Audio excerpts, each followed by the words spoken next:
What's the first thing that comes to mind when you see this photo? For me, it's that the Cracker Barrel rebrand has gone horribly off the rails. All right, so who we got here? We got Thomas Massey, Joe Kent, Tucker Carlson, Marjorie Taylor Greene and her new husband, and Thomas Massey's new wife, and a plate of chocolate chip cookies. That doesn't seem to be being shared very nicely. And let's see, one goblet of wine in front of Marjorie Taylor Greene and a bunch of coffee cups with Tucker Carlson's podcast branding. This is also Joe Kent's wife, just FYI.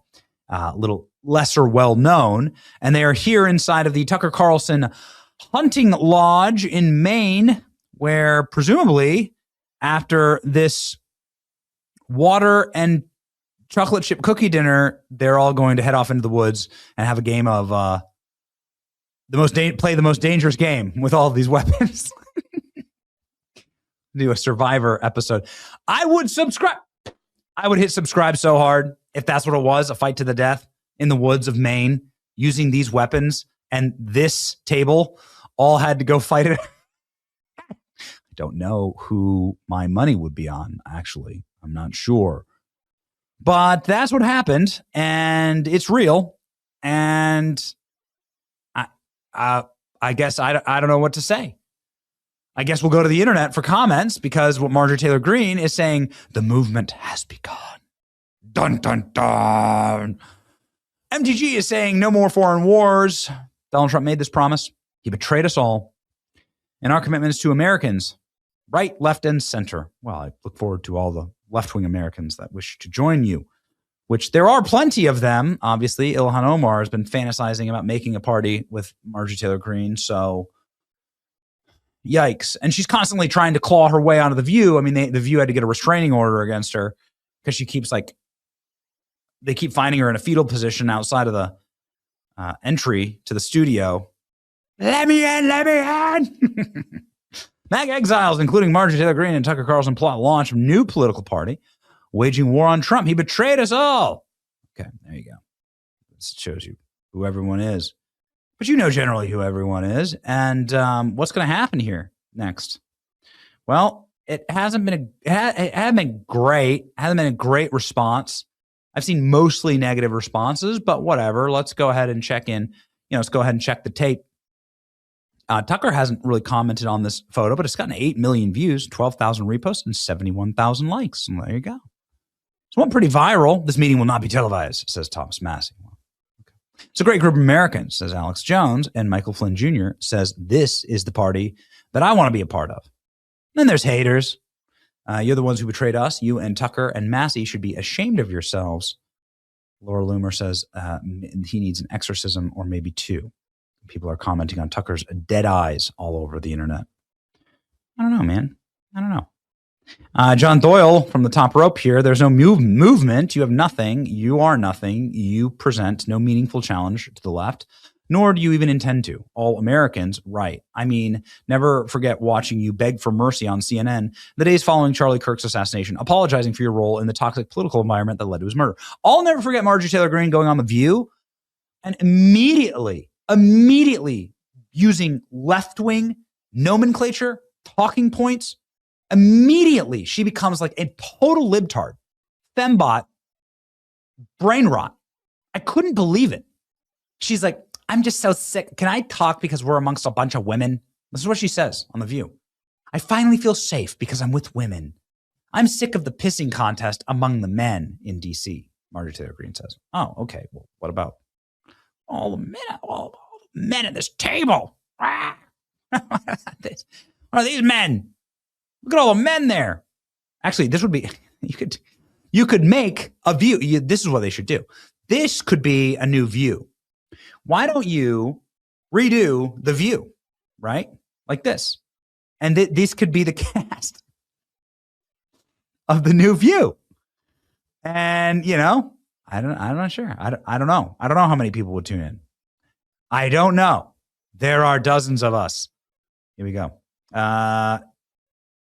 So yeah, she apologizes to CNN. She apologizes to The View. Literally, you're just a retard Foyd who serially cheated on her husband, coming to tell us the true meaning of loyalty and commitment. Did Marjorie Taylor Greene cheat on her husband? Let's ask AI. When people say Marjorie Taylor Greene affair, they're referring to well-publicized reports that MTG had multiple extramarital affairs before her 2022 divorce. The allegations is that Greene had affairs with two men at a CrossFit gym in Georgia where she worked out and was on staff. She was on staff. Is she a member of Congress? She's supposed to be serving her constituents. She quit, right? And quit right after the day after getting a lifelong pension. So just a reminder, kids, she's definitely in it for the people. The men were identified as a gym manager and a polyamorous practitioner who went by Craig Ivey. Her then husband, Perry Greene, filed divorce, stating that the marriage was irrevocably broken. The divorce was finalized in 2022. Greene had previously denied the infidelity allegations. So that's, you can go read up for yourself. Is what it is. I tend to focus on the things that are demonstrably true, empirically true, which is that Marjorie Taylor Greene was elected to Congress and then abandoned her constituency the moment that it became uncomfortable for her, abandoned the MAGA movement entirely the moment that Trump did something she disagreed with or whatever, hurt her feelings. And that is grotesque. And I'm not going to take lectures from people like that. I'm not going to take lectures about loyalty from people like that, right? And you shouldn't either. Trump's not perfect, and the MAGA movement isn't perfect, and I disagree with Trump all the time. It is what it is. It's politics. You're not going to agree with anybody 100% of the time. And you can do that from inside of the tent.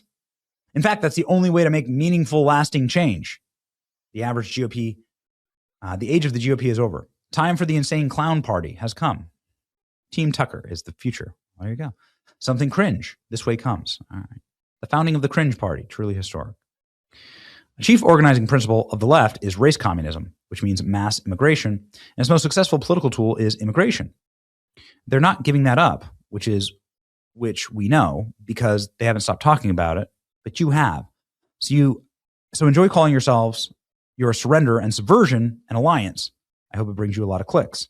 The good news is that the MAGA hat stays on, and we're all going to make America great again for Americans. And it's all extremely online because none of the base actually cares about this and despise you and your best efforts and your handlers, de facto or otherwise. Anyway, please don't confuse my unpolished efforts with me or anybody taking you seriously. I just drank a coffee and I hate you. I have so little trust in politicians after being let down and betrayed so often. This photo does pique my interest, just a tad. Haha. Okay. Maha only brought in about 2% of the electorate to Trump. It was critical. I wonder what this will do. Well, that does beg the question here from Mark Mitchell, who's a pollster on these issues, which is, everybody here has a following, right? Will that be enough to pull 1, 2, 3%? Ross Perot famously pulled, something like 20% in the 1992 election. And that was enough to get Bill Clinton in office. So that's the real question. Could this serve as a spoiler for a J.D. Vance running? And J.D. Vance would not even be on the ticket if it were not for Tucker Carlson's. It's very strange. Tucker Carlson's son works for J.D. Vance. So I don't know. Tucker said in various interviews that he likes J.D. Vance and that they're friends and that he doesn't want to prevent him from achieving what he wants to achieve. So how does this play into that? I'm not exactly sure. Why does everybody in this photo look like they're at Patricia's Sunset Cocktails? I love people freaking out about this photos if it's not just MAGA 2024. A lot of change. It's true.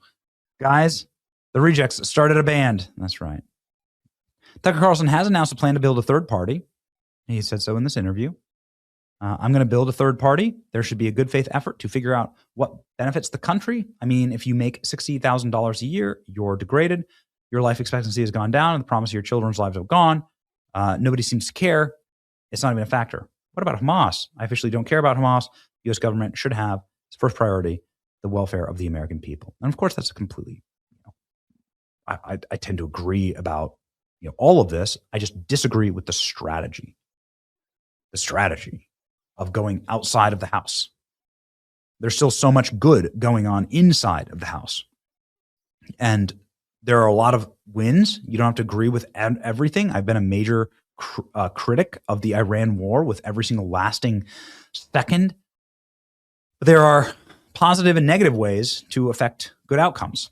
Let's go ahead and ask Tucker directly, are you going to run for president in 2028? He had this conversation with Alex Jones recently. And so here's what he said. And he talked about Marco Rubio and JD Vance. He talks about Trump and all of this. And of course, it would be Tucker would be the driving force. None of this can happen. None of this could happen without Tucker, right? None of these individuals by themselves could affect anything. But Tucker being sort of a unifying figure at the head of this table here, deified almost in this photo, and obviously they're there at his camp, sort of shows where this is all headed. So anyway, here's what Tucker had to say on the issue, and I'll leave it at this. Do you want to put the rumors to bed here? You're not planning to run for president, or are you? Of course I'm not planning to run for president. I mean, of course. I've never said or done anything that would suggest I have an interest in political office, because I don't. I never have had an interest in political office, ever. It's just not kind of what I do for a living. It's not what I'm interested in. I really don't like politicians. One of the things I regret, and I've always liked Trump, I'll just say personally, I don't know why, because he's hilarious. Maybe he's funny, yeah. And there are a couple other, he's very funny. There are a couple others I like. Well, will you support JD Vance? I think he's great compared to Rubio. Obviously, he's great compared to Rubio. Obviously. Look, I'll support the best person. I always have liked JD Vance enormously. I think he's really smart. He's in an impossible situation. I think he's doing his best.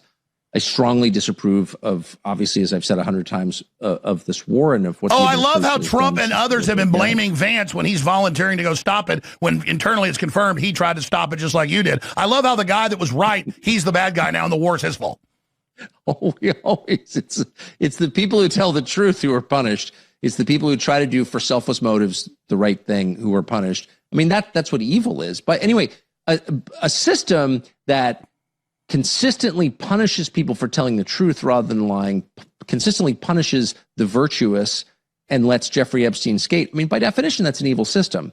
And so I would say the upside of this moment is clearly the current system is going away. Obviously, it doesn't work and everyone hates it. So we're getting a new system of some kind. I hope it's not too radical. Hope people don't get hurt during the transition, but it's going to happen.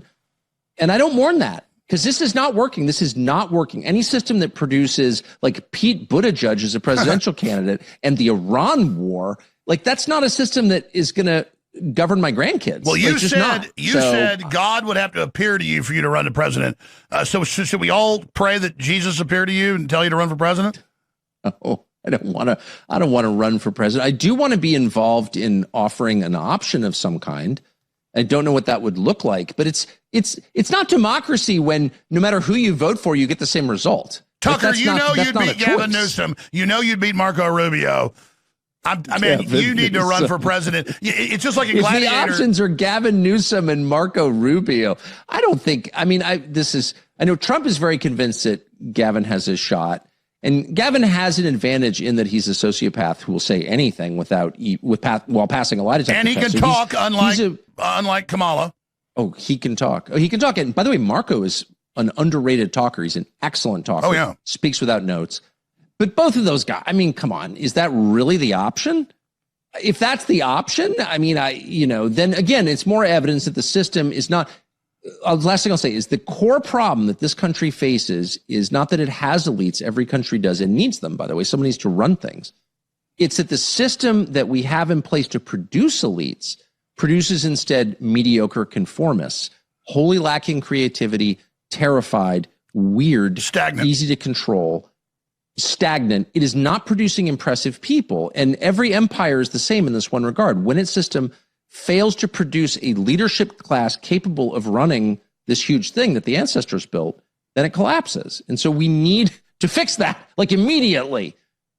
And the first thing to do is stop discriminating against white men. They built all of this in the first place. They have a pretty good track record. So knock it off.